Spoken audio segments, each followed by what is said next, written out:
بسم اللہ الرحمن الرحیم۔ ہارٹس چینل کے تمام سامعین کو خوش آمدید۔ امید کرتا ہوں کہ آپ سب اللہ تعالیٰ کے فضل و کرم سے خیر و عافیت سے ہوں گے۔ آج ہم جس موضوع پر بات کریں گے وہ ہے خواب میں قرآن پاک کی صورتوں کی تلاوت کرنا۔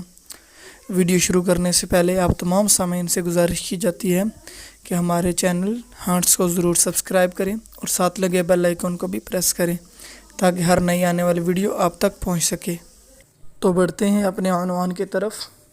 خواب میں سورہ ابراہیم کی تلاوت کرنا ہمیشہ نیک اور اچھے کاموں میں مصروف ہونا اور حق تعالیٰ کے نزدیک محبوب اور عزیز ہونے کی دلیل ہے، اور اس کی آخرت بھی نیک ہوگی۔ اگر کوئی شخص یہ دیکھے کہ وہ سورہ اخلاص کی تلاوت کر رہا ہے تو اس کی تعبیر ہے کہ وہ راہ دین میں مخلص ہوگا اور اللہ تعالیٰ کی طرف سے پرہیزگاری، عبادت اور ہدایت کی توفیق ملے گی۔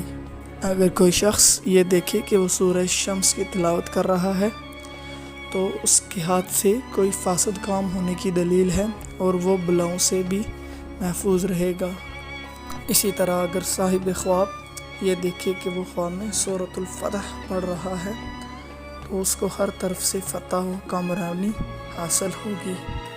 خواب میں سورۃ الفلق کا پڑھنا جادو کا اثر ہونا اور شریروں کے شرر سے بچنے کی دلیل ہے۔ اور اسی طرح اگر خواب دیکھنے والا یہ دیکھے وہ سورۃ المنافقون پڑھ رہا ہے تو وہ منافق ہوگا، اس کو چاہیے کہ وہ منافقت سے توبہ کر لے۔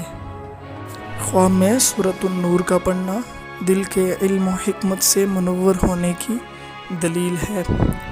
خواب میں سورۃ المدثر پڑھنے والا نیک راہ پائے گا، نیک عمل کرے گا اور راہ راست پائے گا۔ اسی کے ساتھ ویڈیو کا اختتام کیا جا رہا ہے۔ تمام سامعین سے گزارش ہے کہ اپنی سپورٹ اسی طریقے سے جاری رکھیں تاکہ ہم مزید ایسی ویڈیوز بنا سکیں، اور ساتھ اپنی رائے کا بھی اظہار کرتے جائیں کہ آپ کو کس قسم کی ویڈیو چاہیے۔ اللہ حافظ۔